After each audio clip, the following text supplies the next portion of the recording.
Okay, what do you think Israel's response should have been to October 7th? Yeah, so you end the immediate threat. What does that mean, end the immediate threat? They all go back to the Gaza Strip? Because that's what happened. The threat was ended. They went back with hostages. Yeah, and now we are open to negotiations. How do we get these hostages back? Oh, so somebody comes into your country. Why do they have to? Israel doesn't have to at all. It's simply not the case. As we clearly have seen over the past couple months. You're right. Yeah. So if you completely destroy Hamas... I said a new group can actually form.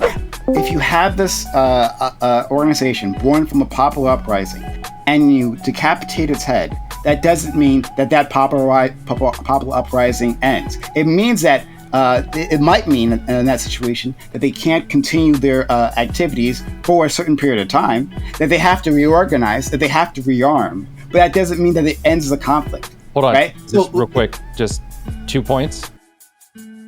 So I wanted to ask you, completely separate from this. I wasn't going to do this today, but I guess I'll do this now since I'm here. How do you feel about Biden's current poll numbers? Well, aren't they pretty low? Yeah. I probably feel pretty bad. I'm wondering, like, how much weight do you put on those polls at this very moment? I'm hoping that as soon as the campaigning actually begins, that the poll numbers will start to flip around, hopefully. But no, hold on. Those polls. Hold on. What was said?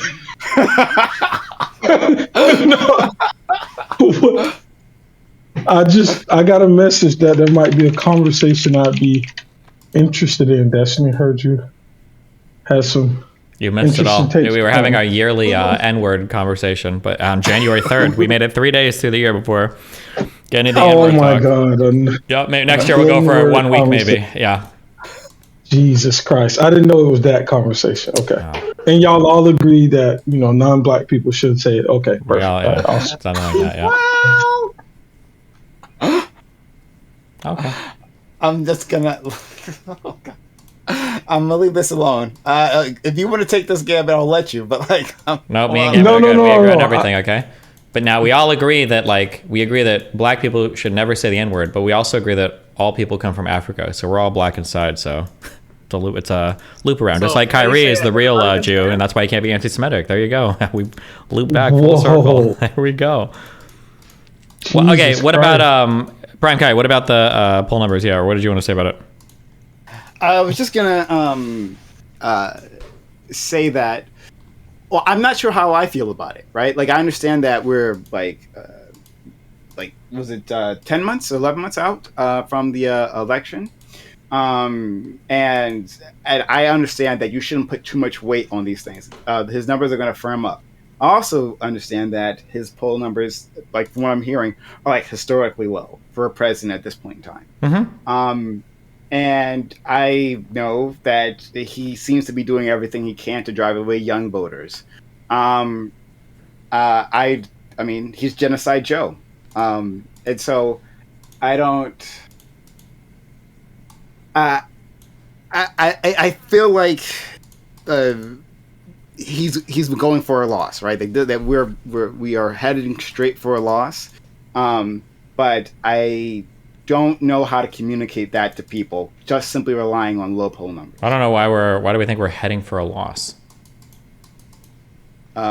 Because of the things that I just said. I'm sorry. Well, appealing to young voters doesn't matter because young people don't vote. So that's young people, they don't vote as much. Exactly, that's true. That's another thing to take into consideration. Yeah. So I don't care about what young people think. Number one. Number two. I think most of the Israel stuff. I'd have to check the polling numbers for the older populations. I thought that he was still relatively popular. I don't know what else he can do for the Israel stuff though. For that, I don't even know if that'll be relevant in a few months, though, because Americans just don't care that much about foreign policy. We tend to move on pretty quick from that. Other than that, though, all he can do is hopefully the economy continues to improve, and hopefully they start campaigning soon. And yeah, that's really all we can do, right? But here's the problem. I think if we were expecting normal margins for a presidential win, that might be fine. But considering the margins he had previously. Tens of thousands of votes across a few states, right? 3 states. Mm-hmm. Is what won him the election. like that can easily be lost, right? Like if since we're not working on national polls, since it's an individual state, and he can lose an individual population, like the Muslim population, I think it was in Michigan or something, right? That's something that can stick, and that can lead us to a loss if our margins really are that small. And it doesn't seem like he has like a well of popularity to make up for that. What is the? I mean, what do you think he should do differently? Well, not assist with genocide. That would be one thing. What does he assist with genocide? Oh my God! Like when he expedites weapons to Israel. So I don't think we've expedited weapons. I think we told Israel to delay bombings. I think we've pressured Israel to let humanitarian aid in. And I think we've gotten Israel to change their course of action a few times when it comes to the fighting in Gaza. I don't know what else Biden can do with respect to that. What else he can do? He cannot support the fact that there's an ethnic cleansing campaign happening in Gaza at this very moment, that they're dropping 2,000-pound bombs, hundreds of them, across the region. Well, what should they be doing instead? What's the alternative course of action? Sure, they can risk their lives if they have the location of Hamas that they're so sure of, right? Hamas that seems to be everywhere. They can risk their lives with their own soldiers and go have a battle with them, and not simply drop bombs, 2,000 bombs from the sky, and pretend they're being discriminate. Well, firstly, they are being discriminate. Secondly, I don't know what the weight of the bomb matters. Thirdly, why would they send in like? Of course it does. Why? Because of the actual damage that it does, right? When it like the width of the explosions, the amount of people that are killed. If they're making the claim that they're being precise in their attacks, then that would necessitate a more precise weapon. Why do you think a 2,000 bomb isn't precise? What if you need to shoot a bomb through an apartment roof and then detonate it on the bottom floor? Wouldn't you want to use a 2,000-pound bomb that would like fall through rather than like a smaller bomb that'll just blow up on the roof? No, this makes complete sense. No, what would make me think that like using a bat to kill a fly? We're not talking about a bat to kill a fly. Do you think the only difference between a 500-pound bomb and a 2,000-pound bomb is just how much dynamite is inside? Like there are reasons why they use different types of weapons for different scenarios. They're not just dropping 2,000-pound bombs. So when they're bombing courtyards, right? Or when they're bombing streets and not those buildings. Wait, right? Bombing courtyards? What courtyards are they bombing? What do you mean? The New York Times literally did an analysis. It showed where these bombs are landing. They're not all landing on top of what seems to be fortified structures or anything like that, or just buildings, where apparently the target is in the basement, of course, right? Like these are being dropped everywhere. I haven't seen any proof of that they're being dropped. So have you seen the analysis? If you haven't seen the video that I'm talking about, I just kind of assumed that you did, and I'm sorry if I did that. But have you seen the New York Times analysis on this? No. What are you linking? I'll have to find it for you. I'm sorry, I didn't have prepared. Wasn't going to actually talk about. Video evidence shows Israel dropped 2,000-pound bombs where it ordered Gaza civilians to move for safety. Is this the article you're talking about? It might be. I have to bring it up myself. But yeah, they had like a video, and they've done like a whole analysis on where these bombs are falling. Let me see if I can bring it up. That's probably it. 8 minutes. Gaza, where for weeks civilians fled. Okay, I'm looking. Okay. Yeah, visual evidence shows that they'll drop 2,000 bombs where these are 2,000-pound bombs. What you said. One of the most destructive munitions in Western military arsenals. 1,000-pound bombs leave giant craters in the earth, like this strike in South Gaza in November. Times investigation, using aerial imagery and artificial intelligence, found visual evidence suggesting Israel used these munitions in the area it designated safe for civilians at least 200 times. Visual evidence indicates Israel was dropping 2,000-pound bombs in the area it was ordering civilians to go. The Times programmed an artificial intelligence tool to analyze satellite imagery of South Gaza to search for bomb craters. Ultimately, we identified 208 of these craters in satellite imagery and drone footage, indicating 2,000-pound bombs posed a pervasive threat to civilians seeking safety across South Gaza. Israel has said it must take out Hamas leaders, no matter where they're hiding. Our goal, and we're taking extraordinary efforts to achieve it, is to minimize civilian casualties. This is our ethos. And here's the problem. We're faced with the most vicious kind of enemy who not only attacks civilians, but commits the other war crime of deliberately hiding behind their civilians. They use them as human shields. In response to questions about the use of 2,000-pound bombs in South Gaza, an Israeli military spokesman told The Times that Israel's priority is destroying Hamas, and, quote, questions of this kind will be looked into at a later stage. They also said that, quote, in stark contrast to Hamas's intentional attacks, the IDF, quote, follows international law and takes feasible precautions to mitigate civilian harm. But the U.S. says Israel must do more to avoid civilian casualties. The Pentagon recently increased shipments of a smaller bomb called the GBU-39, which U.S. officials say can strike underground targets and is better suited to urban environments like Gaza. The GBU-39, one of the smallest bombs in Israel's arsenal, has the explosive power of 37 pounds of TNT. Compare that to the Mark 84, a 2,000-pound bomb which has 25 times more explosive power. When a GBU-39 detonates on impact, its blast wave can injure or kill people in open areas over 1,000 feet away in every direction. The danger from a Mark 84's blast wave stretches almost 3 times further.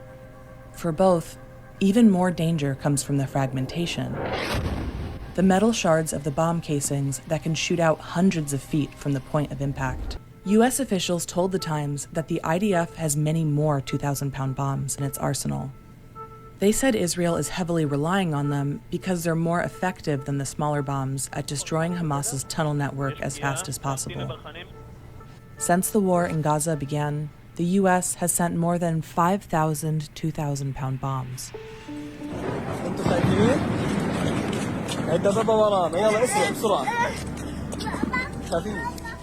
In December, Israel announced it was expanding combat operations to South Gaza and started issuing a new kind of evacuation order targeting neighborhoods, including some in areas previously deemed safe, like this one in Khan Yunis. Hours later, 2,000-pound bombs were raining down. Okay, so what is the overall point of this, or what am I supposed to take from this? What do you want me to take from this? That they could use, like, at the very least, less destructive bombs. That's where you start. But where I would end is that it's actually, with the amount of destruction that the civilian population is experiencing, that they shouldn't be doing this at all. That they're sending people to quote-unquote safe zones and then bombing them any which way. Well, wait, are they sending people to safe zones and bombing the safe zones, or were there military strikes in South Gaza when they told people to flee the north? Sorry, could you... I'm not exactly sure what... Was there like a designated safe zone, like a humanitarian zone or something that Israel is bombing? Or did they tell people flee the north, but then they bombed parts of the south? In all the places that have been told to be safe, even like specific areas, they've been bombing. Like there was a UN official, I forget which one he was, but he's like in Gaza. He's talking about like this. I'm in an area, like a UN facility. I'm in an area that's supposed to be safe. They're bombing this area as well. It doesn't matter. These areas are all being attacked. And especially now with like the most destructive type of bombs. So they're not being discriminate, and we are sending them these weapons. So relating it back to Joe Biden, hey, don't do that. But we'll start there. So there's like several things, okay? Because even in this New York Times videos I just watched, they said that they told people to leave certain neighborhoods and then they bombed them afterwards. That's what it said in the video that we just watched, unless I missed something. They were told to leave northern Gaza. They were go into the southern area, and in those southern areas, like those. They were told to leave northern Gaza because northern Gaza was like the most active combat zone, right? But I don't think all of southern Gaza was marked as a safe area, right? Because it looked like I'm just going by the video I just watched. In the video that I just watched, it says that like they told people to all leave a neighborhood, and then hours later they were bombing that neighborhood, but they told them to leave it first. So I'm saying that there, like, you see the scattershot of bombs that have been dropped, and then the only thing they're counting there are the 2,000 pound bombs, not like any other munitions that have been launched in that area. Mm-hmm. I'm saying that with the incredible amount of death that's happening now, even as people have evacuated, that this isn't a discriminate bombing campaign. Like that's just like a story that's being pushed. Okay. Well, here, hold on. Okay, there's multiple claims. Okay, so first, if they're bombing safe zones after telling people to go to a safe zone, that's fine. Or I'm sorry, that's not fine. Well, that's a fine argument. And if they're doing that, then that's obviously bad. And I would say, of course, that's bad. But if the wait, check the video you misheard. Did they say the opposite in the video? That's what I heard. I thought if they're telling people to go to a specific safe zone and then they bomb a specific a specific safe zone, that's obviously bad. Okay, we can agree with that, right? We agree with that point, right? Yeah. Hmm? Hold on. Let me write this down. Hey, babe. Oh, hi, what's up? I smelled Gaza Palestine conversation. Yeah, oh boy. Wait. We must move to the south. Like, I'm rewatching the video. Hold on, wait. The South is not a safe zone. I don't think the South was ever declared a safe zone. The South is not the answer I'm looking for. I'm saying, like, if there were specific, like, I know that there were, like, humanitarian zones, I think, where the Red Cross was brought in to do medical attention and stuff like that. Like, if they're bombing those zones, when I say safe zone, that's what I'm talking about. I was looking at a CNN article, and it looks like there has been some confusion from the Israeli side in terms of, like, what's marked as a safe zone or not. I can dig more into this, but just quote unquote bombing the South is not. I don't think Israel ever made the claim that like all of the South is a safe zone. Israel bombs Gaza areas to declare safe zones for Palestinians. I'll go through this article and find that specifically for you. Sure, but I can also I'll just grant you that like if they're doing it, that's bad, right? Bombing safe zones that are called out as safe is bad. If they're doing it, that's bad, right? We agree with that, right? Yes. Okay. Number two, I don't think we have the information. Like, a bomb is not bad to use just because it's 2,000 pounds versus 500 pounds. That's, like, not true, right? If it's in a civilian population and it's far more destructive, and the story being told that this is a discriminate bombing campaign, Wait, one thing at a time. Why would we say that, like, we should only be using smaller bombs versus larger bombs? Because we're doing this in a heavily populated area where we are told the goal is to minimize civilian casualties. Why do we think that like a small bomb is always better than a big bomb for that? Sorry, are you under the impression that a bigger bomb might perchance kill less people than a smaller bomb? Yes. Okay. Sure. I mean, like, all right, okay.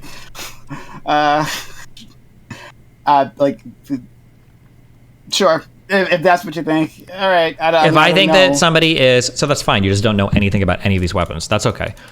It might be if it is the case, for instance, let's say there is a building, and we think that in the bottom of that building, there might be some command and control center or some bullshit, and we want to blow that command and control center up. It might be that sending one really big bomb into that apartment and then blowing it up at the bottom might be a less collateral damage way than like hellfire scatter shot, like a dozen or 20 bombs to slowly bring down that apartment and everything around it.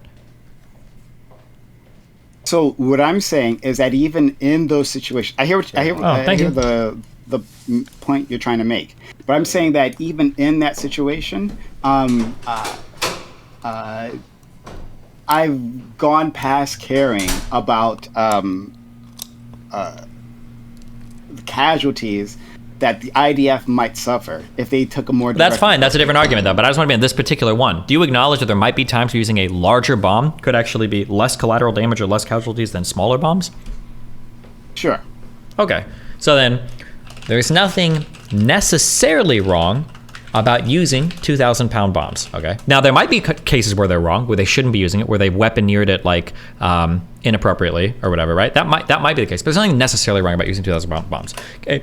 Number 3. Now you want to bring up the IDF shouldn't care about their soldier casualties. Why? Oh no, I didn't say they shouldn't care. I'm saying like us. So this conversation is in relation to Biden, right? And like what he has been enabling. Well, sure, but that's going to be related to whether we feel like Israel is justified or not in what they're doing, right? Yeah, and I think 22,000 deaths is not justified. What should the number be? So, not 22,000. What's appropriate? Not like an endless.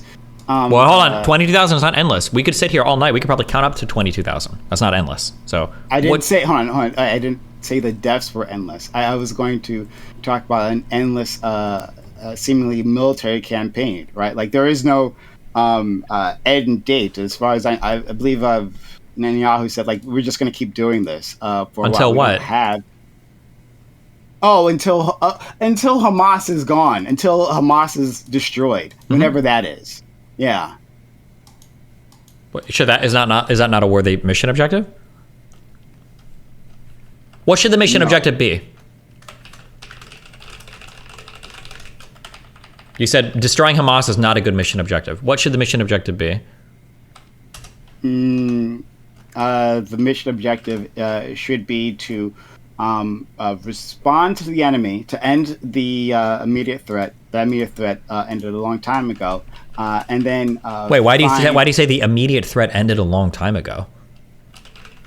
Is Israel being invaded by Hamas currently? Did I miss that? Maybe I missed that.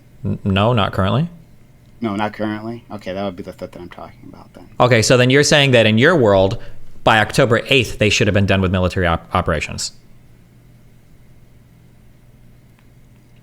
Yeah, actually, for a population that if they aren't fighting back, and I believe there were rockets being sent after October 8th, so I don't think that was the end. I'm sorry. You think rockets being sent means that the enemy's still fighting? In that case, then you should think they should keep fighting until today. Into Israel. Yeah, so you think they should keep fighting until today, through today, because Hamas is still shooting rockets into Israel. You think they should keep fighting today?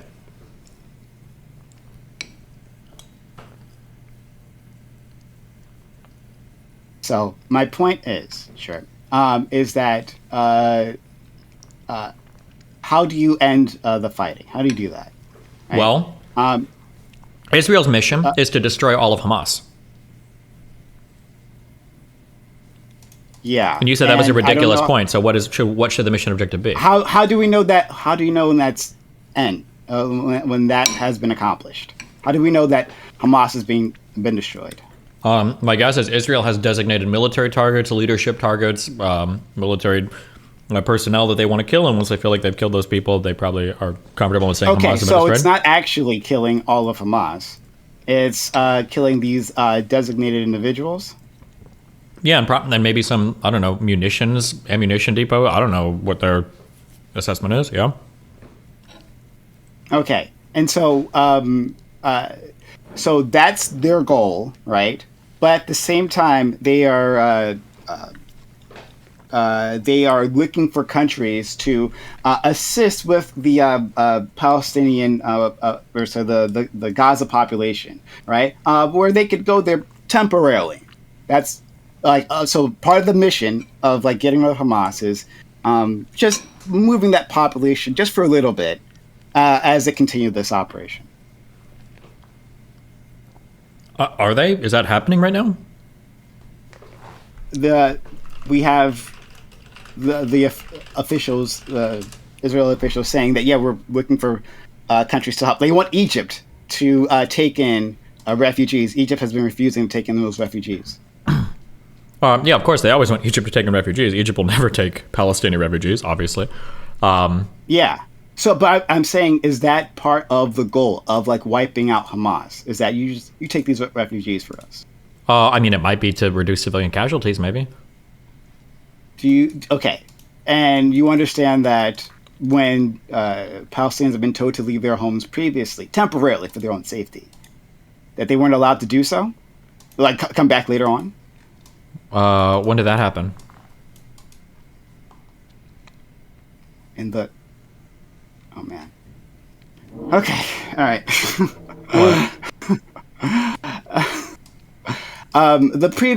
So when Palestinians say, "Hey, like there's a Jewish person living in my home, and we used to live there previously, right?" Like there was a moment where they were told to leave their homes, like, like there was like a moment, like a big moment, like where they were told, "Hey guys, leave your homes now, and you can come back later." Well, I'm not aware of when this happened. I'm genuinely asking. I'm not aware of this when this happened. Are you? The reason why I'm a little incredulous because like I feel like you do know, right? Like, and are you referring to 1948? Because those people weren't told they were coming back. That was like a mass expulsion. I don't think those people were ever told they were going to be allowed back. They weren't being told just leave and you can come back. What do you mean? Those people fled from their homes. There are people who, like, when they went to their houses, like, their belongings were all there because they thought that they were coming back. There was a portion of the population that thought, yeah, we are coming back. Yeah, they thought they were going back because they thought they were going to win the war and expel all of the Jews from the Middle East, but they lost. They didn't think they were coming back because Israel told them you can come back. They thought they were coming back because they were going to ethnically cleanse all the Jewish people out of the Middle East.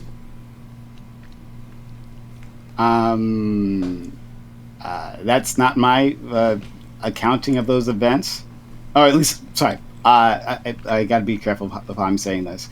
Is that like I'm sure there is a portion of the population that actually believe that, but there's another portion that were told by the idea of, hey, you're gonna leave temporarily. So okay, let's try it this way.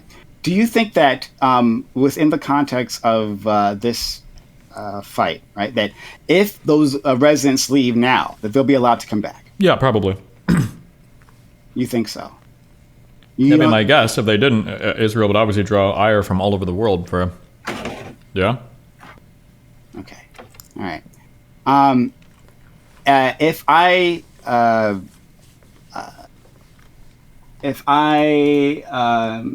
provide you with evidence of officials saying otherwise, that the goal is to clear the area, like, would you accept that there are major forces within the government who are trying to simply clear out the Gaza rather than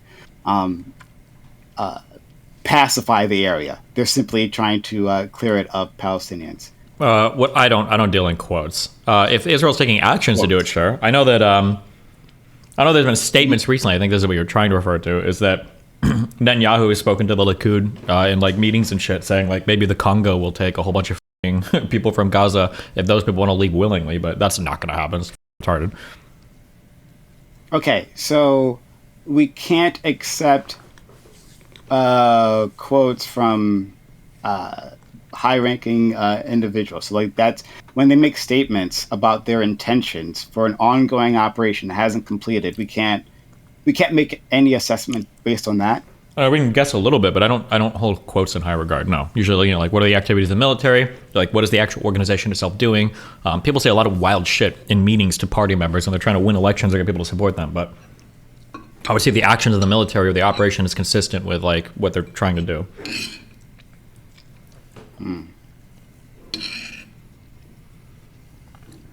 Okay, well, I don't know the best way then to... I don't think it's impossible. I don't think it's impossible right now. Okay. That might be like a thing they could do. All right, I don't think it's impossible. I wouldn't say there's 0% chance that Israel would ever try to massively expel those people. It's possible, sure. But I also don't know what they're supposed to do. Because apparently if they tell people to leave their homes before they go on campaigns, you say that's ethnic cleansing. If they bomb the people while they're there, you say human shields isn't a good excuse. And you were saying that on October 8th, Israel should have just stopped all military action because the terrorist attack was over, so why even go and try to remove Hamas? And you said that getting rid of Hamas is not a good mission goal, and then you gave me none. So I don't know, in your world it sounds like, and this is what most people seem to be saying, is Israel should basically accept a massive terrorist attack and then sit and do nothing about it, and then just continue on like nothing ever happened? Is that what you think should happen? No. Okay, what do you think Israel's response should have been to October 7th? Yeah, so you end the immediate threat. What does that mean? End the immediate threat. They all go back to the Gaza Strip because that's what happened. The threat was ended. They went back with hostages and shit. Yeah. And now we are open to negotiations. How do we get these hostages back? Oh, so somebody comes into your country, kills 1,200 people, abducts 100 or 200 more, and now you negotiate with them? We do that all the time. We literally negotiate with hostage takers all the time. The United States does it. When we got 9/11, we destroyed half the Middle East. What do you mean we do that all the time? What? No. No, hon. You talked about hostage taking, right? You said. So I'm responding to a hostage taking comment. That we negotiate with the people who take hostages. Sure, but it's not just like a random group. It's literally the government of the little country thing that's next to you. You're saying they should just like not attack them and just negotiate? To get back their hostages? Absolutely. Okay, Yeah, let's say that they do that. They negotiate, they get back their hostages. Then what should the next step be?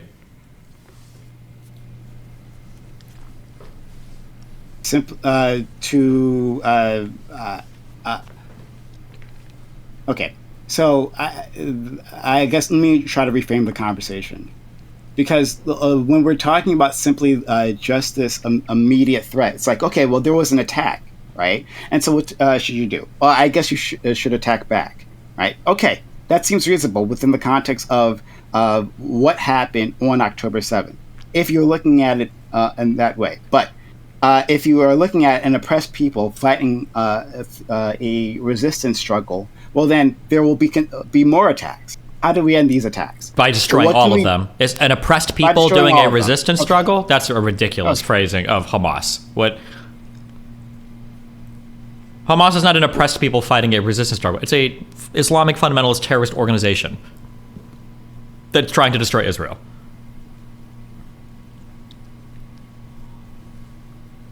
You don't think that the support that Hamas has anything to do with the treatment of Palestinians in general? You don't think that's like this is an expression of people who feel they are oppressed? It could be, sure. It could be a little bit, but so okay. You don't think the way Israel treats the Gaza Strip isn't because of hostilities and threats from the Gaza Strip towards Israel?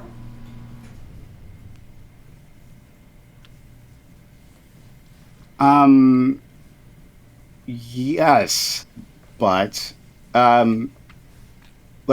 so I'm saying, how do you end this threat, right?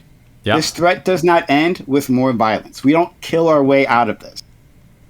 So do you think that... Well, hold on. To be clear, you're saying that we do kill our way out of this, that killing is actually the best way to end the threat. Because if you invade the country next to you, you kill 1,200 people, about 1,000 civilians, and then you abduct 200 hostages, you win peace. That's what you're saying. So you're actually okay with Hamas doing it. You're not okay with Israel doing it. Why? No, I'm not okay with Hamas. When did I say I was okay? Because you wanted to reward them with every single mission objective they have. You said they should be able to go in, kill 1,200 people, take 200 hostages, and then they get everything they want. That's what you were just saying. You said that. What part of that am I wrong about? Hon. When I said negotiations, that means Hamas equally win? Is that what you heard when I said, like, you should engage in negotiations with the other side? What do you think negotiations would look like? Oh, I don't know, man. Like, I don't know. Like, when do we have these negotiations?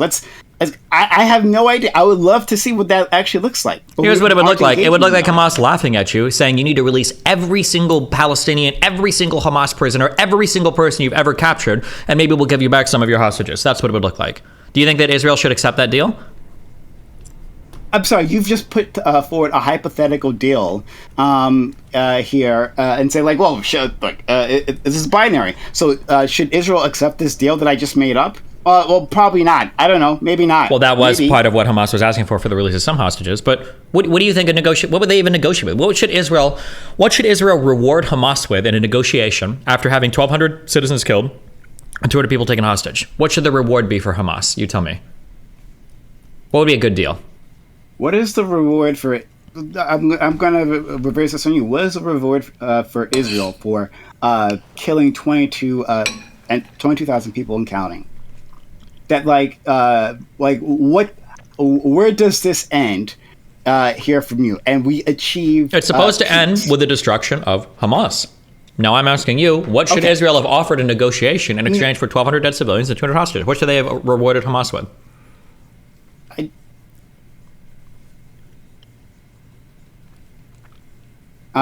What should they have rewarded Hamas with? Yeah, what does a negotiation look like? Yeah, you can release political prisoners. You start there. Okay, so Hamas gets every single Hamas operative, every single person charged with or convicted with a crime. I don't know. I don't know if you release every single person. Maybe you don't. That's part of negotiations. I don't know why. Like you're saying, like here's a bunch of hypothetical deals that I've made up, right? Like that you've made up. I'm saying I don't know what these negotiations look like. If you don't even have an idea of what they should look like, then why are you saying that's what they should have done? Because I know that this path of like bombing this population to death isn't going to work. Bombing them to death? Like, that's like, not to death, excuse me. Bombing them endlessly isn't going to work. Why do you know this isn't going to work? The decades of conflict that they've had already, that like they've tried the violence option. And then that doesn't end it, right? Unless you're talking about like an actual ethnic cleansing campaign, when you actually clear out the other side, or you do actually murder them all. That's one way, sure. But but I'm told Israel's not trying to do that. So if they're not trying to do that, what is the path to peace? I think right now what Israel wants to do is eliminate Hamas completely, so that they don't have any operational abilities. Their leadership is dead. The Qasem military that part would end the threat. Is that the end of the threat?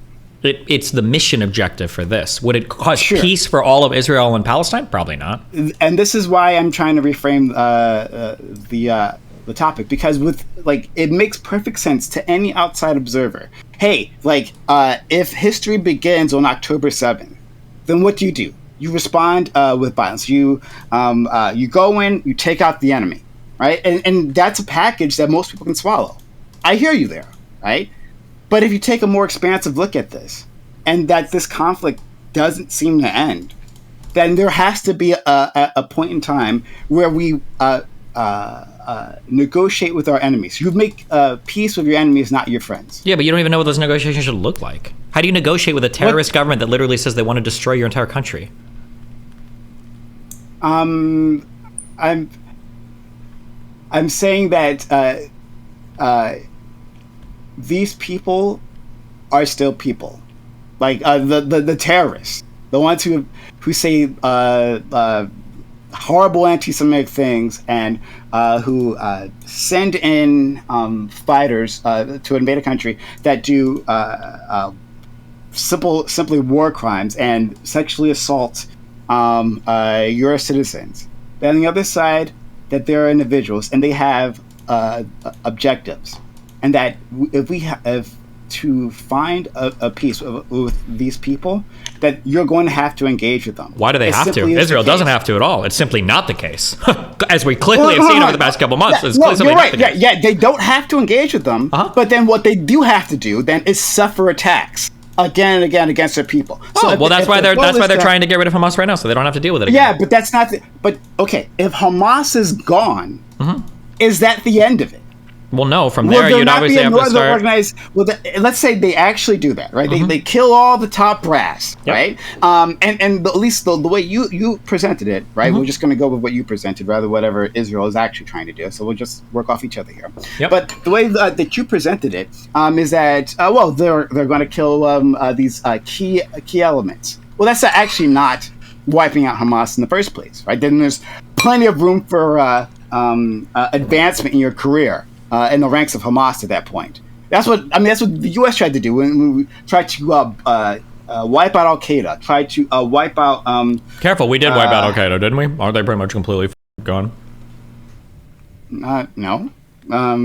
There are areas of no. Are there countries in Africa they try to operate? I'm pretty sure most of Al Qaeda is pretty much completely defunct. There might be small little itty bitty sects of them, but Al Qaeda is pretty. My understanding is Al Qaeda is pretty.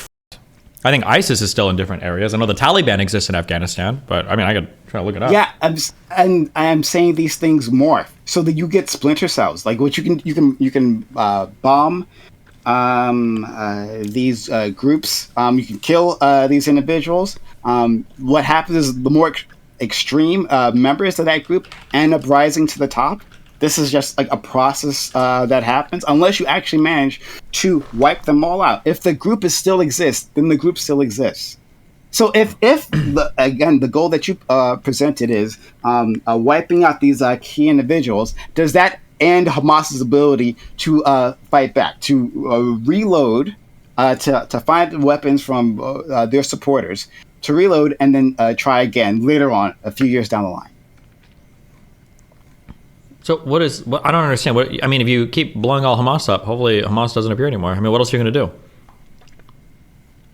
Sorry, say that again. I mean, you blow them up until they stop coming back, I guess, right? And so until they stop coming back, but they won't stop coming. People. Oh, then you blow them all up. That's pretty easy.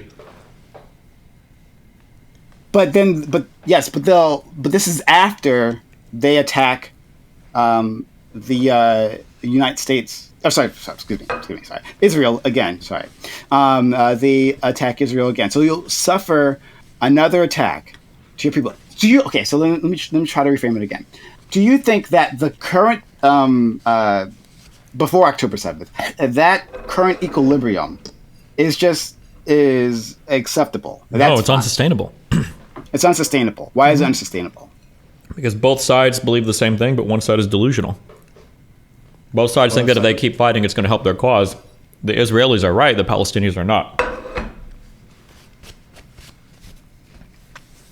Okay, so you feel that it was an untenable position. Now, you feel one side is delusional, that's okay. But that other side's going to fight, right? They're going to continue to fight. Mm-hmm. Okay. So then after October 7th and this current campaign, you feel that if we get rid of Hamas, right, then we can go back to something approaching that previous equilibrium. Like what does this look like? I don't know what the next thing afterwards. It depends on what the Palestinian people want. It depends on what the rest of the Middle East can support. It depends on how radicalized the Israeli population is becoming. It depends on what the United States pressures and pushes for. I don't know I don't know what's next. You don't know what's next. But like, my problem is that it seems like you're framing this as that bombing Hamas equal, or like destroying Hamas, and however you define that, is the end of the conflict.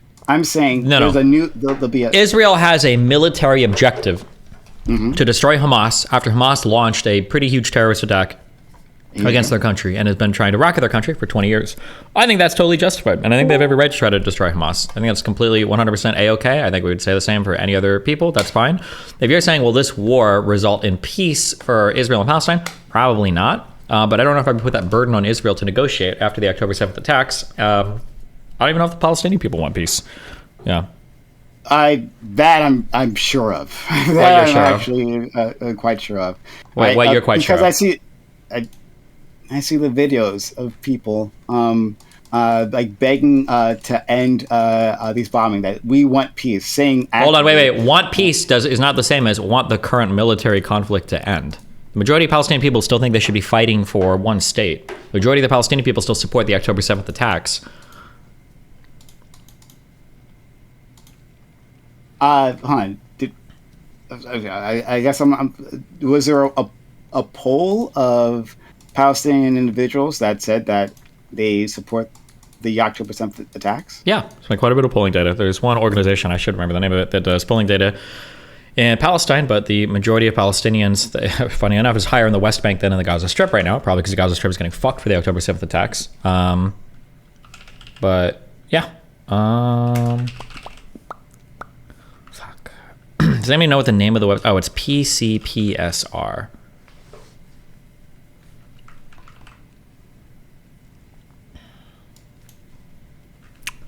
What is the most recent one? This is the 14th of November that you just linked me. This was the 13th of December.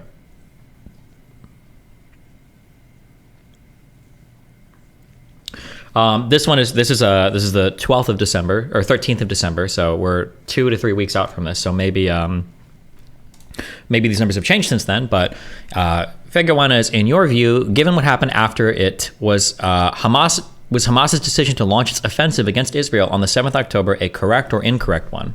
In the Gaza Strip, 57% say that it was correct. In the West Bank, 82% say that it was correct.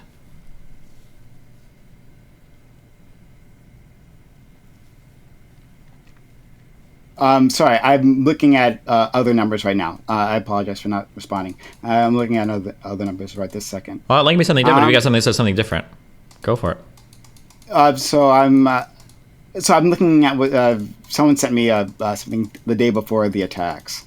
About 23% of respondents said they had a great deal or quite a lot of trust in Hamas. 52% had no trust at all in Hamas. Nearly 80% believed. Yep, that's a poll linked by uneducated people that try to support the idea that Palestinians don't support violence by conflating support of Hamas with support of violence. My understanding, I could be wrong, my understanding is most of the people in the Gaza Strip don't support Hamas because they feel like Hamas done a really shitty job at administering to the region. They don't like the fighting between Hamas and Abbas. They feel like they're not getting the money they deserve. They feel like the situation isn't improving. That like most of the people there don't like Hamas. That doesn't mean that they don't like violence or don't support violent attacks, though. Those are two fundamentally different questions. Okay, well, let's disambiguate this even more.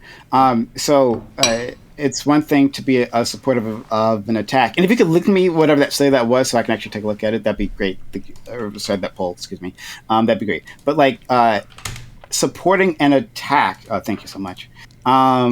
Supporting an attack is different from supporting endless violence. Do you think that most of them want to wipe out Israel, that that's the goal of most individuals? I believe that the majority of Palestinians believe that if they continue to fight, it will further serve their cause. That's my understanding. I don't know if that poll, that question is in this particular poll or not. Okay.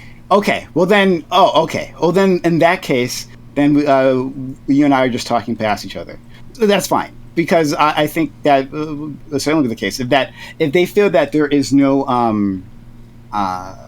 political path to peace, right? To an equitable state, and however they may define it, then the option is violence, to fight for it. That's when the world pays the most attention. If the political path, sure, and that's fine. That's why. So we've taken 10 minutes, but now we've come around to what I said before, where both sides want to fight, but one side is delusional.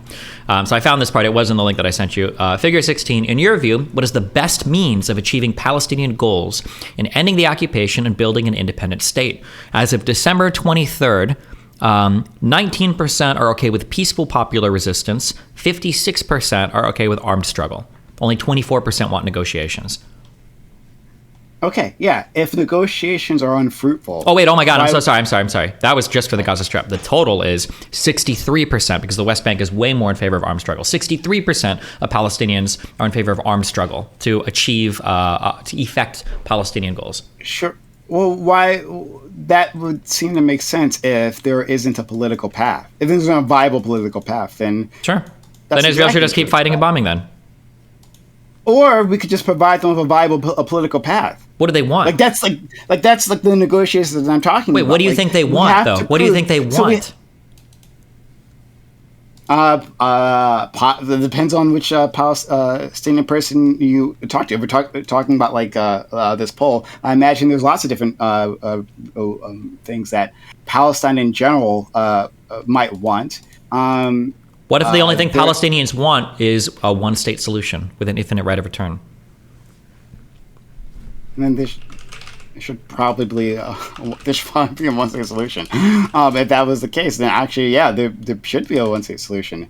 So a one-state solution where Jewish people become a minority in the newly formed state, and Palestinians that have been doing terrorist attacks against Israel since the 80 years since its inception. That's how that works. Is that like you integrate? No. To be fair, that's not how that works. That's not how that's worked for any country in the history of the entire world. How usually works, you just genocide or ethnically cleanse the entire population. That's not how that works. Oh, is that how that? Yeah. Okay. Is that how it's usually solved? Yes. Really? Usually, yes. Mm-hmm. Oh, okay. All right. So that kind of tracks with everything that I've been saying previously. Understood. Well, no, hold on. It doesn't track with anything. You're advocating. I'm trying to say there's a different path here. Like, what is the goal? Is the goal peace, or is it to continue an uneasy equilibrium? Uneasy equilibrium. If it's simply an uneasy equilibrium, then yeah, go ahead and bomb, right? Then we'll know what happens afterwards. Well, the problem is, how do you negotiate with somebody that doesn't want to have a country? They just want to have your country. How do you negotiate with that person? The country that you... Because Palestinians in these polls, right? I think it's only 33% support.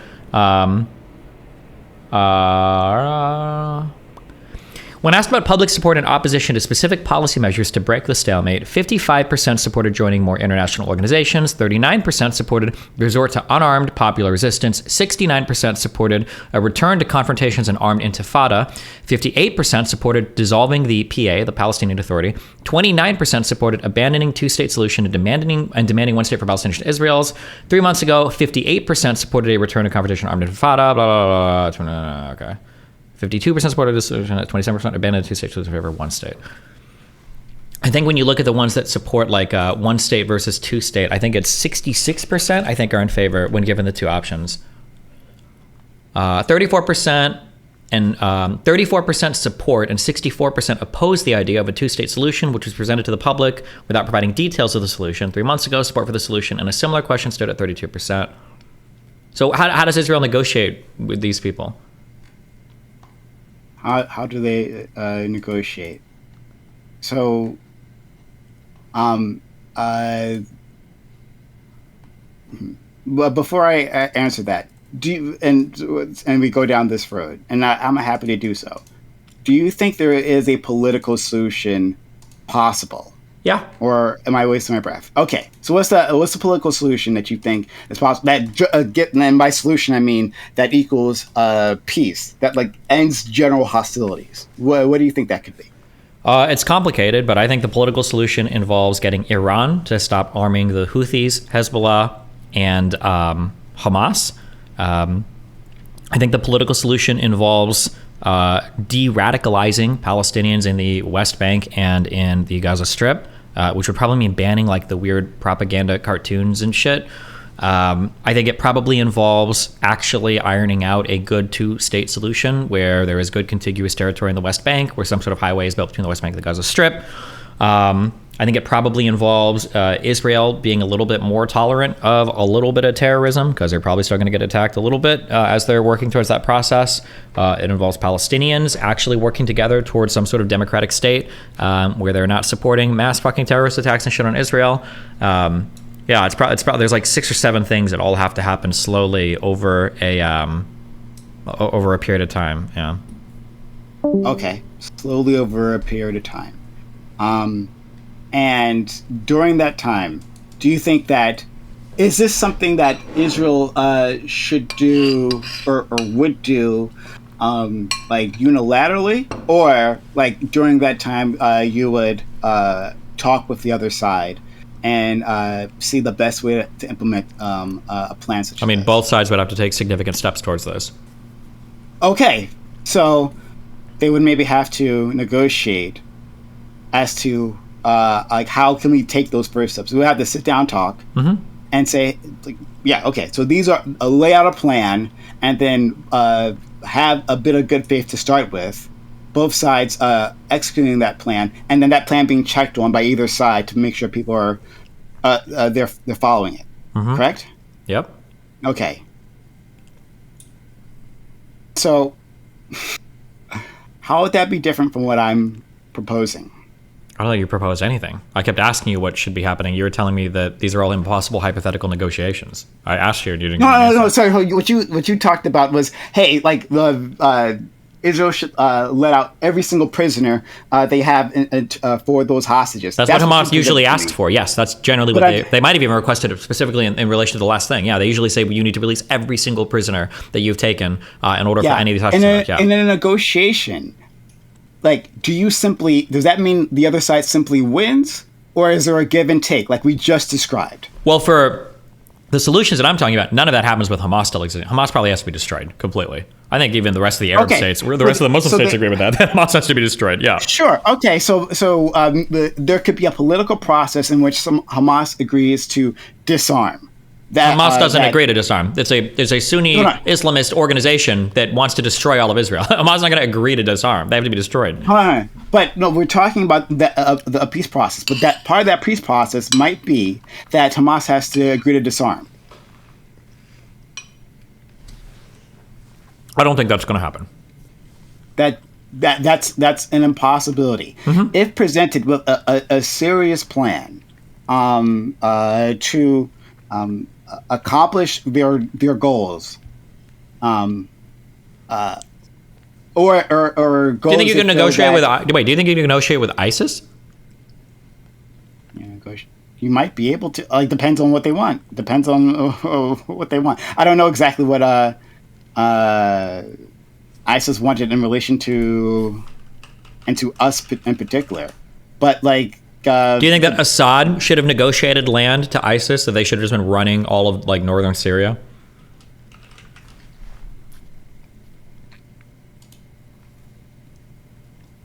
Maybe not. Like, I probably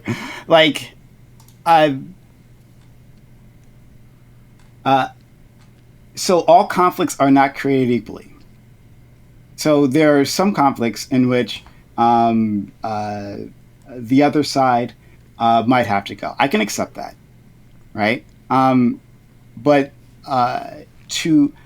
even if you destroy an organization, if that organization has been built off a popular uprising, an ideology, right? Then you have to deal with that ideology, whether that be de-radicalization, like you're talking about, like you said previously. Okay, that's a step, right? But that's a step. That's a political action. All these are political actions. So even if you destroy ISIS, right? Mm-hmm. Like destroy the organization no longer functions. Well, you still have a bunch of individuals who support that ideology. Now you can literally kill every single one of them. You can try to hunt them down and kill every single one of them. But usually what happens... No one is talking about hunting down and killing every single member of Hamas. They're just talking about destroying like the leadership structure, their ability to wage war, like command and control, like stuff like that. Yeah, I hear you. But if there is, and this is the point that I've been saying multiple times here, like if there are individuals left, right? It's not that the rank and file can't function on their own without the higher ups. They have reasons why they joined that group. I'm sorry, do you sincerely believe that if you destroy and weed out like heads of organizations and like disrupt leadership structure, you think all of those just like reappear with no problem? No, I didn't say that. Okay, so if you completely destroy Hamas... I said a new group can actually form. I'm trying to end the conflict, right? So I'm saying that... like, yeah, but your end of the conflict is a one-state solution, which the Jewish people probably feel like it's going to be a genocide for them. Why would they... They're never going to agree to that. And they shouldn't agree to that. I'm going to pause that for a second because I need to focus on this point.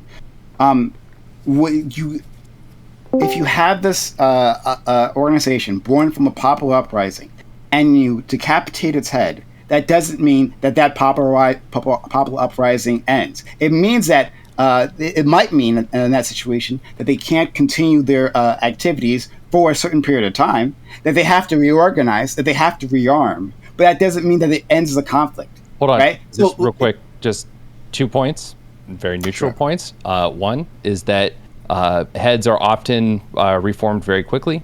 Key figureheads are knocked out all the time. High-value targets are taken out. They are very quickly replaced with often very little destabilization, especially during an ongoing conflict. And two, ISIS is formed from the remnants of Al-Qaeda. So the idea that there wouldn't be something to follow after Hamas is effectively destroyed is unlikely with the history of these types of organizations. That is all. Wait, hold on. I'm sorry. Go ahead. Wait, Go ahead. real quick. Go ahead. To say that ISIS was formed from Al-Qaeda? is barely true. There were like 30 different splinter groups inside of Syria, and then later on, AQI. What? AQI. Al Qaeda in Iraq. That's fine that Al Qaeda in Iraq was there, but I'd have to go check. But I'm pretty sure Baghdadi's biggest forces were like the amalgamation of everybody like in the Al Nusra front. There were so many different random groups that were fighting in Syria. It wasn't just Al Qaeda became ISIS. There were so many different groups and people. It wasn't instant. I never said it was instant. But sure, but I'm just saying that Al Qaeda did not become. Yes. The primary thrust of Al Qaeda of ISIS coming into existence was the Al Zarqawi fucking offshoot that we were fighting in Iraq, AQI, and then that disintegrates for a decent amount of time, and then they come back. That was the precursor to it, though. That's all I'm saying. It's sure, not that I understand, but also I'm not trying to do an own to you. I'm just providing some information. You sure, but like, okay. My understanding is the way that ISIS grew and was able to amass power came from destabilization in northern Syria, and then eventually moving over into Iraq once they gathered people from northern Syria. You're trying to make this narrative that like, oh well, when we defeated Al Qaeda, they just turned into ISIS. That's not true.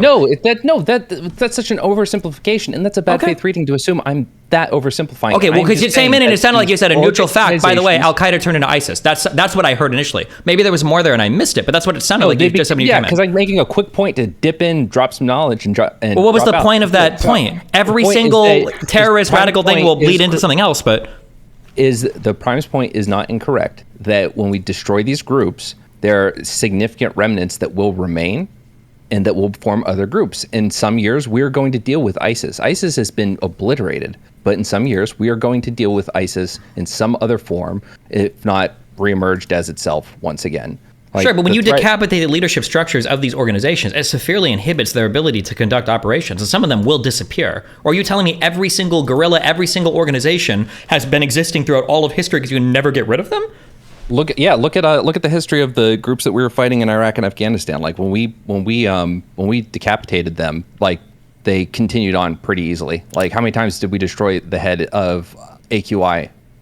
3 times, I think, 2-3 times, and we still kept fighting them for years. Didn't Al Qaeda go from being able to launch like the largest international terrorist attacks that have ever been known to having to be so pathetically small and destroyed that they just basically get absorbed into ISIS? I feel like that's kind of a success. No, that is a success. We definitely got rid of Al Qaeda. Absolutely. I'm just saying that the point, as far as do those groups become other groups? Yes, they do. Does it take some time? Yes, it does. I'm just saying that you're cutting off the Hydra's head. It just takes some time for that head to grow back. But it's not they become decimated and then just, well, a few fighters went off and kind of joined this other organization that was going to form no matter what. Usually these are seedlings. Like, you I think that killing the leadership structure, I think, has severe impacts on these organizations' abilities to conduct operations. Stephen, we can all agree on this, right? And first of all, shout out to you. Thanks for the assistance. The reason why I didn't make that very point on ISIS, because I knew it was going to give me this kind of pushback. So I tried to. Well, you have fun with them. We'll leave you in the shit now. Yeah, no problem. It's fine. But thank you so much. We can acknowledge that the bombing organization will have deleterious effects on that organization. Got it. Understood.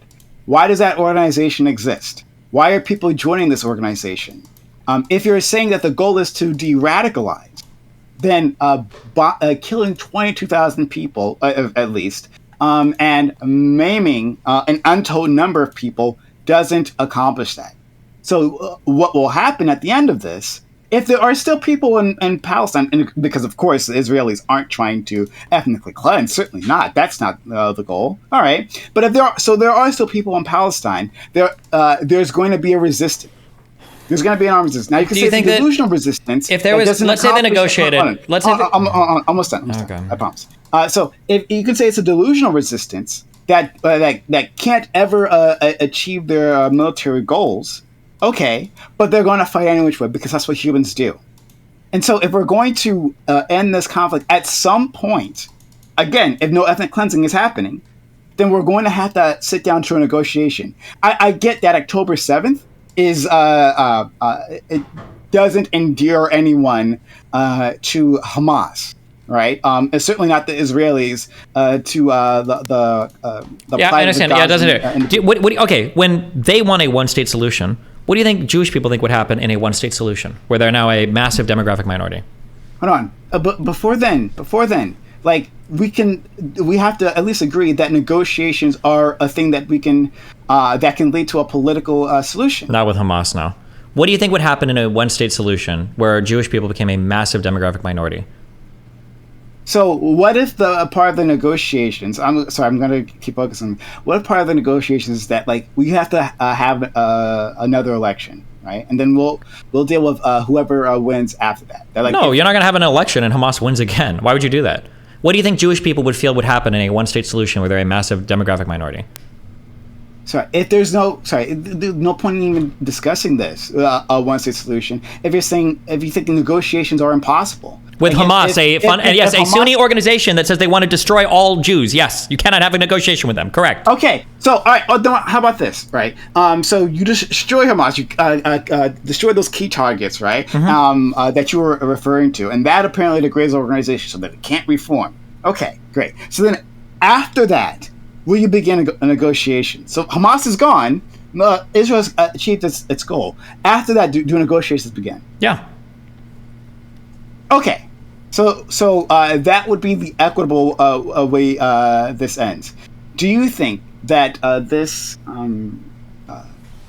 administration in Israel that would be their goal? That's even likely? I mean, I'm sure people around them will try to push them into it. But I'm curious, what do you think Jews would think would happen to them in a one-state solution where they're a demographic minority? You're never going to answer this question.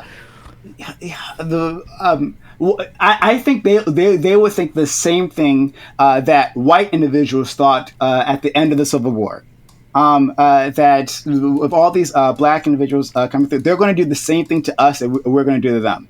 What percentage of the population are black people? There was a massive percentage of population. Not what? Really? What? At the time, yeah. At the time, there's a massive percentage of the population of black people. But the fear was that black individuals that formerly enslaved would do the same thing to white people that they had done to them. That was the fear, or from a portion of the population.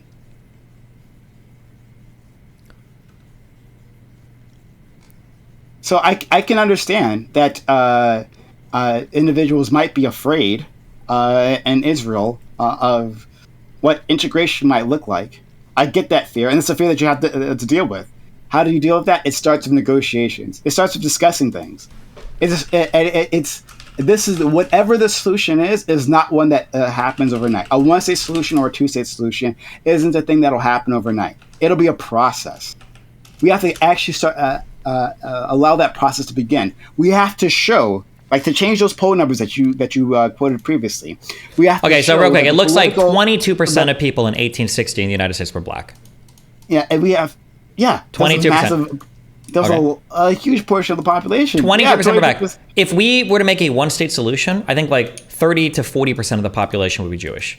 60 to 70% would be Palestinian. Sure. If you think it was if it was 60% of the population were black during the after the Civil War, right? Mm-hmm. Do you think black people would have massacred white people? Or I'm not sure. Did black people have a government where they said their goal was to massacre all white people?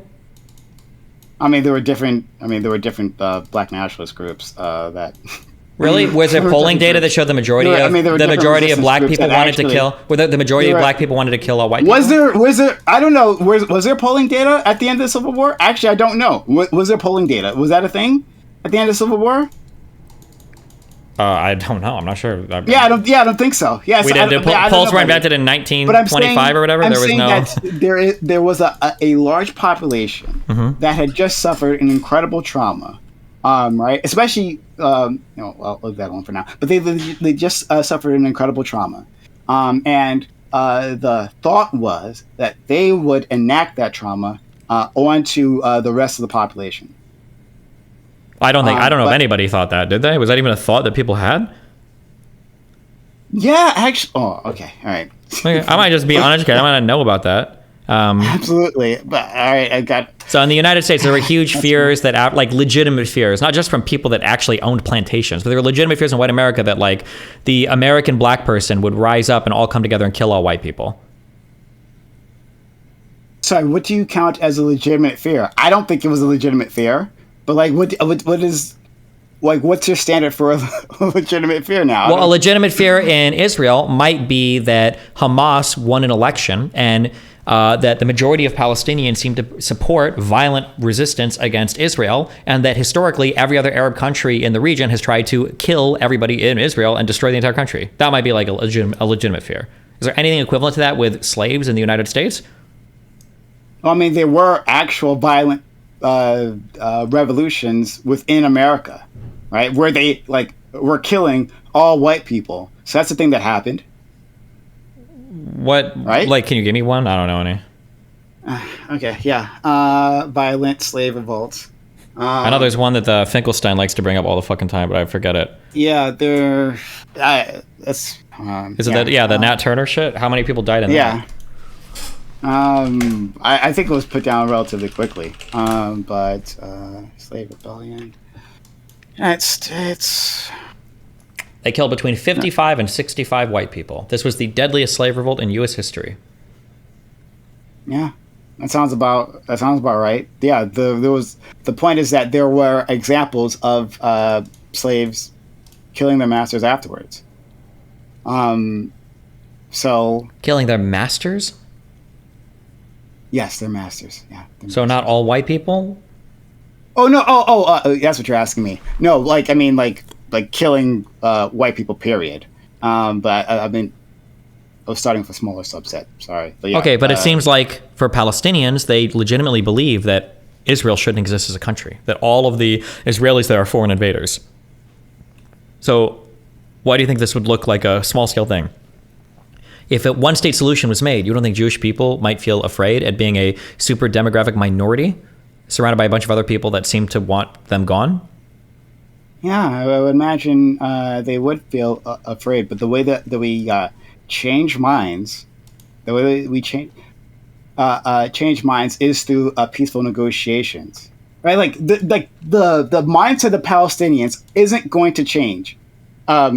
Let's say that is the way to change minds. Let's say that is the way to change minds. Wait, why don't we ever put any of the onus on this on Hamas? Maybe you should stop being violent. Is that really that impossible?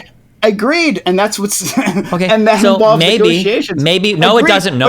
It doesn't involve. You don't have to negotiate. Nobody has to negotiate with Hamas for them to stop shooting rockets in Israel every single day. They don't need a negotiation for that. They could just stop that. Of course they do. Why do they need that? They can't just stop? They can't just not do that? If there is no political path. If there's no political path to peace, then the only path is violence. The only reason there's not a political path to peace because the only path they want is the exportation, essentially, of like most of the people living in Israel. They want to own from river to the sea. They want all of it to be Palestine. Of course, that's not a political path. Hamas has been shooting rockets for 20 years. Doesn't seem like it's helped them so far. Why would they keep down that path? Because there's no other path. Really? Because there's no. What about the Oslo Accords in '93? What about Camp David in 2000? Seems like there were paths, but they got shot down, and then all they've done is shoot rockets ever since. Do you think the situation for them has gotten better or worse in the last 20 years? The Gaza Strip. So I'm reading something. I do apologize. 1 second.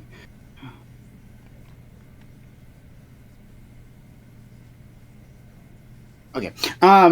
Sorry. Back to you.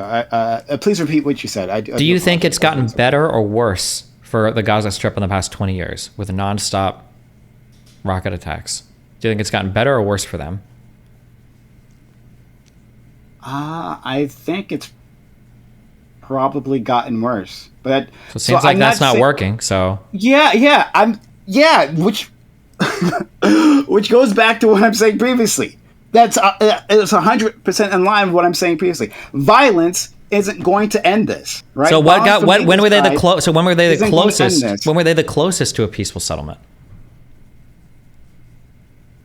Is it the answer is in the year 2000 when they were trying to negotiate at Camp David, when they were being peaceful. Yeah, but if the other side doesn't accept. If the other side doesn't feel that it's equitable, or if the political leadership at that one moment in time simply doesn't accept that, right? Does that mean that? Well, I guess that we should cut off all political avenues. Is that the answer? So they reject these series of deals, right? They reject these series of deals. does that mean that we end the political avenue? Well, it seems like the Palestinians aren't interested in anything that doesn't involve a one-state solution. So yeah, Israel will never want to accept that, and they shouldn't. So yeah, they should keep doing what they're doing. If Palestine doesn't want to come to the table for a two-state solution, then yeah, Israel has no obligation to respond to that. But is that the case? Like, so it seems like the argument is always, well, there were these deals. Now, some of these deals were simply completely fucking unfair, right? We saw maps like the last deal that happened during the Trump administration, right? Like, that was just awful, right? But you could say, well there's these other deals, and we find, I as an outsider feel that this is a more acceptable deal. Okay, maybe it is.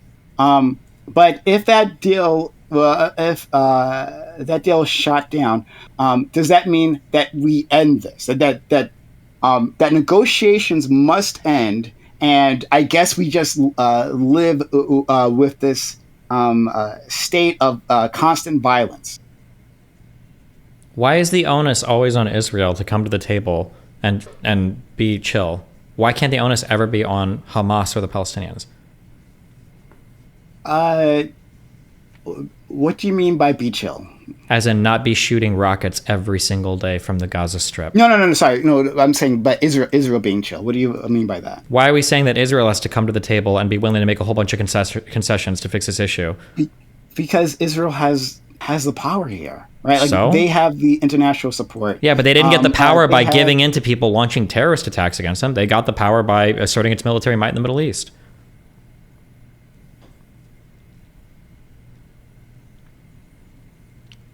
But sorry, they got their power by. You're saying that they got their power through violence, and so that seems to work, and that should be the path to continue down. Well, that's how they got everybody else to negotiate peace with them. Yes.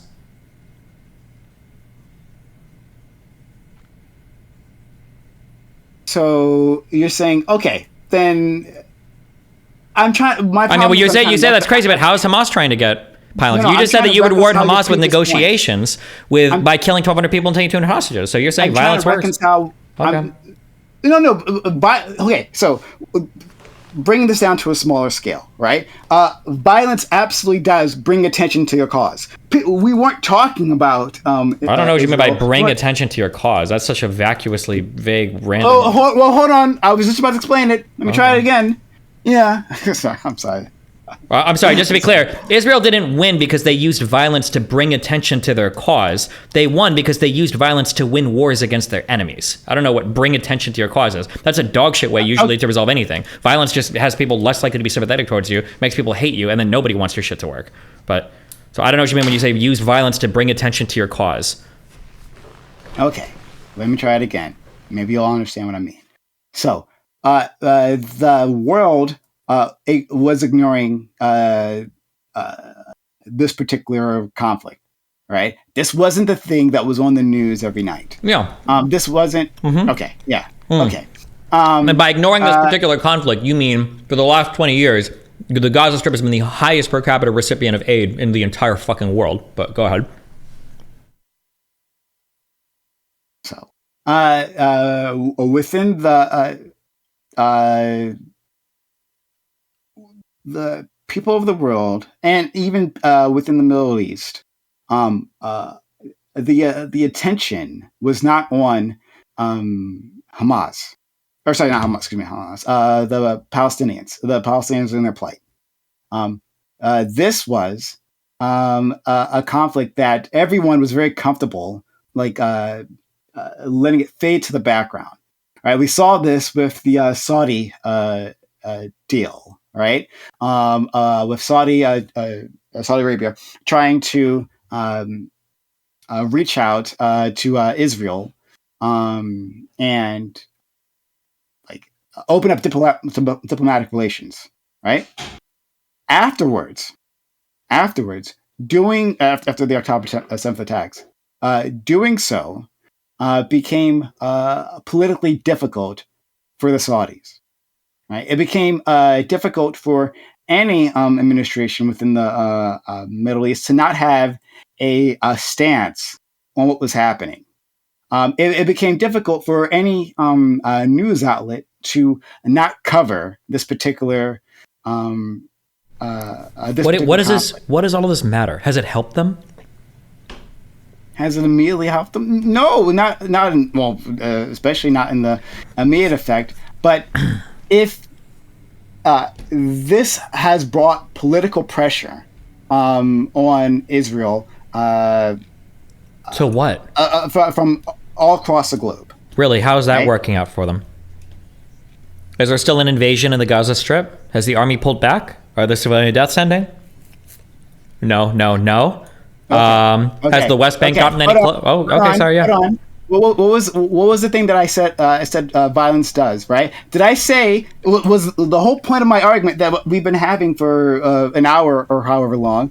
Is it that violence is the path to peace, or is it that negotiations are the path to peace? I said violence brings attention. Violence has brought attention. You can agree, I hope you can, that violence has brought attention to this conflict. Who cares? What does attention care? Violence brings attention to your conflict. So violence brings support that wasn't there before. When people can ignore it, they don't put pressure on their governments to do something about what's happening somewhere. Yeah, but no civilians are putting pressures on their governments to make anything happen because nobody knows anything about the conflict and nobody wants to advocate for a realistic solution. So the thing that happens is people go on Twitter, they chant retarded shit like from the river to the sea without even knowing which river or which sea they're talking about, or they advocate for impossible or untenable things like one-state solutions, or they say things like we should reward terrorist attacks by negotiating with Hamas, the terrorist government that even other countries in the Middle East don't support, and then people kind of get mad, and then in 1 to 2 months, nobody will be talking about this. This has not helped them at all. You know who this does help, though? Remember, this is why I said 2 sides want to fight and 1 side is delusional. You know who it does help? It helps Israel. It helped further entrench Israel's position that the Palestinians in the Gaza Strip aren't to be trusted. It absolutely helps them continue to justify the blockade. That'll continue to happen. It absolutely helps Netanyahu point out that, look, Abbas is a toothless leader. Not only did he completely lose control over the Gaza Strip, forcing us to invade, his own Palestinians to the West Bank don't support him. It bolstered every single strong argument that Israel could make. The settlements will continue to expand. Area C is eventually going to be annexed into Israel proper. The Gaza Strip is going to continue to be blockaded and not supported by anybody. Like, all it's doing is helping Israel, and people like you and people that are supporting quote-unquote Palestinians are tweeting meaningless phrases that don't do anything or help anything at all. So once again, we can agree that violence doesn't actually solve the issue. Right? We agree on that. Then we can agree that's more not lightly. true. Violence does solve issues. Sometimes you're just not using enough of it. That's how we solved World War II, and that's how Israel is solving the Palestinian problem right now. Yes. So then the Palestinians should just use more violence. They should. The Palestinians can't use more violence. They don't have enough. Of course. So in absence of violence, you resort. So in absence of violence, you use diplomacy. The Palestinians seem to be unwilling to do that. Yes. No, they're not unwilling to do that. Like they feel whether it's rightly or wrong. Now you can argue that maybe this is incorrect. Maybe they misunderstand their own plight. Maybe you can argue that. Okay, great. But they feel that they don't have a political avenue here. That then fine. Then they can keep fighting and lose. Then that's it. It's easy. Yeah, that's super easy. Because as I said like a fucking 45 minutes ago, that's what people do. When people feel that there is no political avenue, they're going to fight, even if the fight is useless, right? As it stands, Palestinians, unless some sort of monumental change happens, Palestinians will never win their struggle through violence. What were the big pushes for civil rights in the United States? There was violence, so that's what I was trying to get to before you freaked out on me on here, right? But during the civil rights era, since the end of slavery to civil rights era, there were peaceful demonstrations. That was always part of the struggle, but there were violent uprisings. No, that's stop. The thing that happened. The violence sucked shit and they did nothing. That's why Malcolm X is a loser, regretted his whole path in life, and died as a loser that nobody gives a fuck about. And it's why MLK's approach to nonviolence, that was inspired by other people around the world who used nonviolent resistance as a way of affecting their ends. That's why civil rights eventually happened. That's why we talk about Martin Luther King Jr. and not Malcolm gets shot and killed by his own fucking Nation of Islam people that he already abandoned. Steven, please agree with me louder. Please do that. Agree with me louder. What? Right? What I'm saying is that these these two things go hand in hand. No, they don't go hand in hand. No, they don't. No. That is a loser rewriting of history. That is a loser rewriting of history. That the violent part of the civil rights movement was just as important. It made the peaceful break. That's bullshit, and it's not true. And there's nothing in any part ever to support that. That is just completely not true. And if black people in the United States who were getting fucked over for years and years and years under one of the most oppressive, largest systems of slavery of all time, if those people could say, damn, let's try the nonviolent resistance, I bet Palestinians can do it too. I bet they can do it. I bet they could. Steven.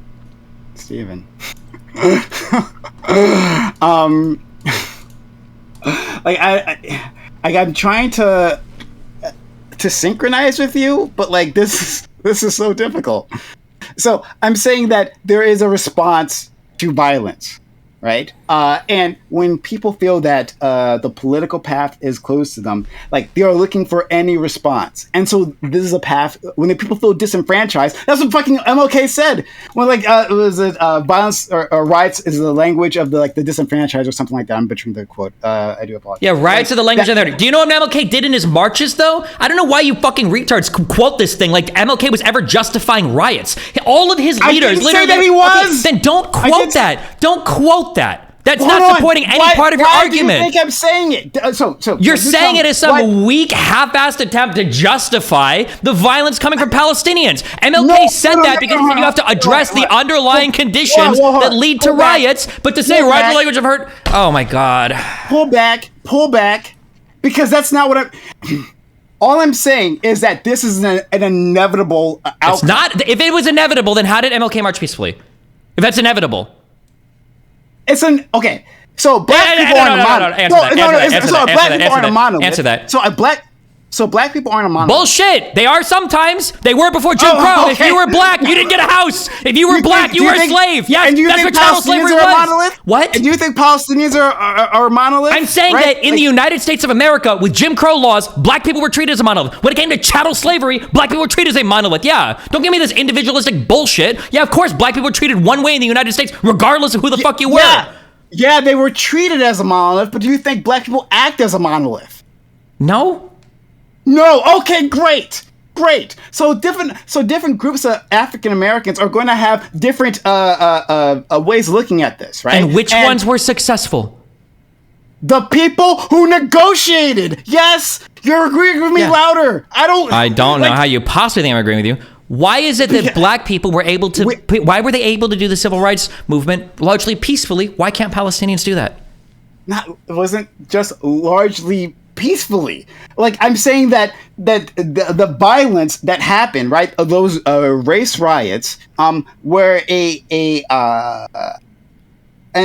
natural outcome when individuals feel that they don't have any other option. Yeah. That's what I'm saying. But then the leadership in the civil rights marches, like MLK, tried to prevent that. They said, we're not going to be violent.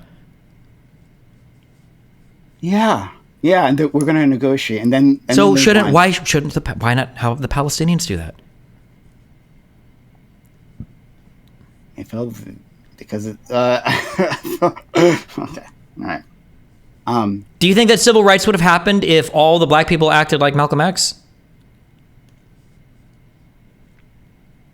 No, because I've already said that. Okay, so then, and you think that black people were getting fucked with Jim Crow laws, and they were the descendants of chattel slaves, right? The time of civil rights, they would have had parents and grandparents that were slaves, right? So, dude, I mean, like, so if black people could do it for civil rights, why can't Palestinians do it? I mean, reach out for people, okay, so that So what would be the example? So like the Hamas exists, right? And let's talk about Gaza just for a second, right? To narrow it down. But Hamas exists, and Hamas is this impediment to peace. But we still have the Palestinian people, okay, right?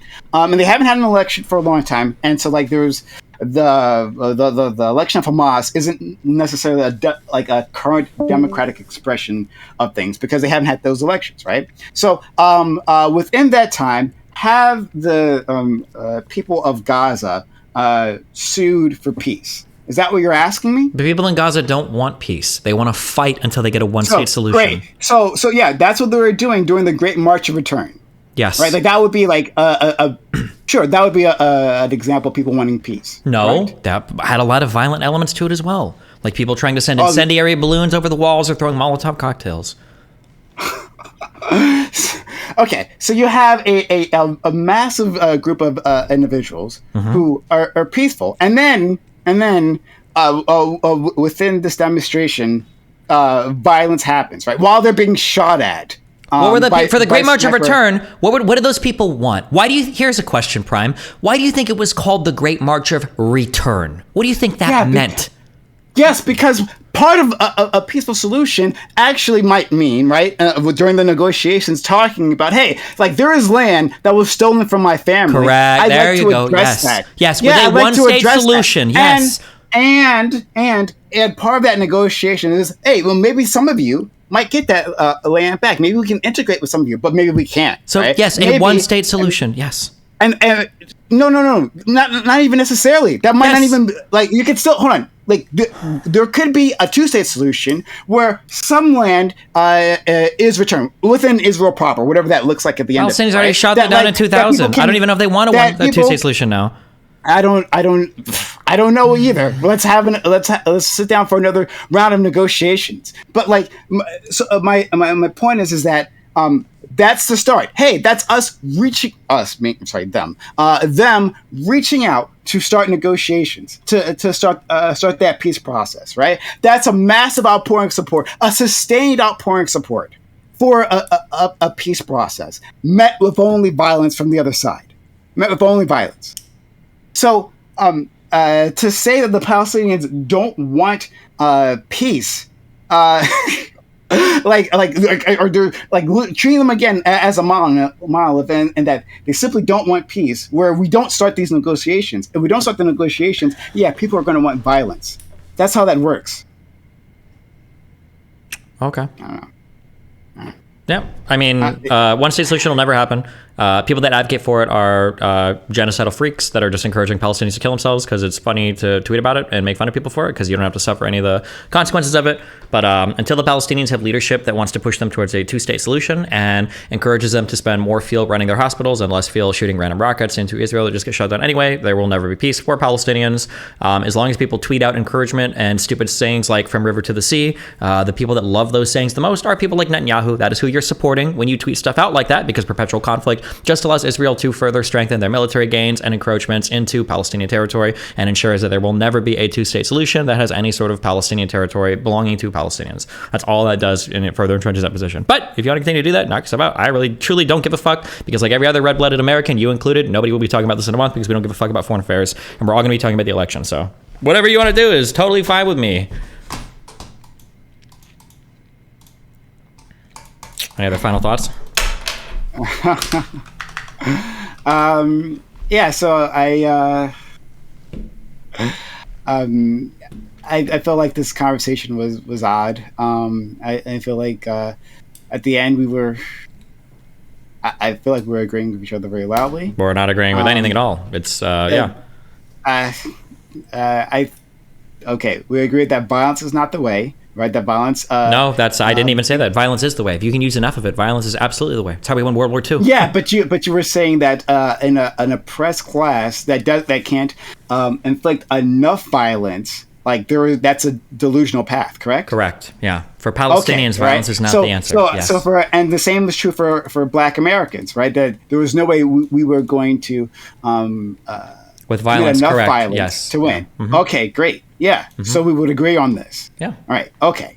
But violence gets eyeballs on your solution. It doesn't solve it, but it gets eyeballs.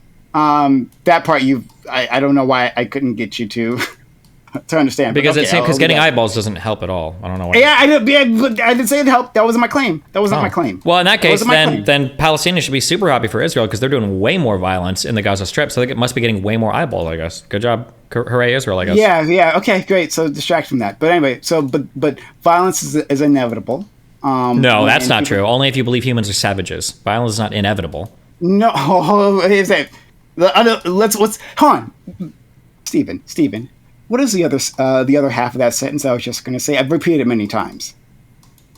Violence isn't inevitable, but the letter from a Birmingham jail says the white moderate is the greatest threat to... No, okay, whatever, asshole. Violence is inevitable when people feel like there isn't a peaceful solution. Oh, gotcha. Oh, the thing I've said like 15 times. Okay, great. Yeah, that thing. Yeah, sure. And so if we want to have a peaceful solution, like looking at this, the current conflict, like what Israel is doing can only make sense if history begins on October 7th. But we understand this is a wider struggle, right? Even if it's a delusional struggle, but a wider struggle. And the only way to end this popular uprising is to engage in negotiations. That's my point. That's it. Okay. Thanks for having the conversation with me. Yeah, I love fighting with you. I do appreciate it. Yep. Yeah, I love it too. And to audience members, hit me up if you want to on twitch.tv/Primecayes, PRIMECAYES, or youtube.com, and whatever. Okay, bye. Be careful.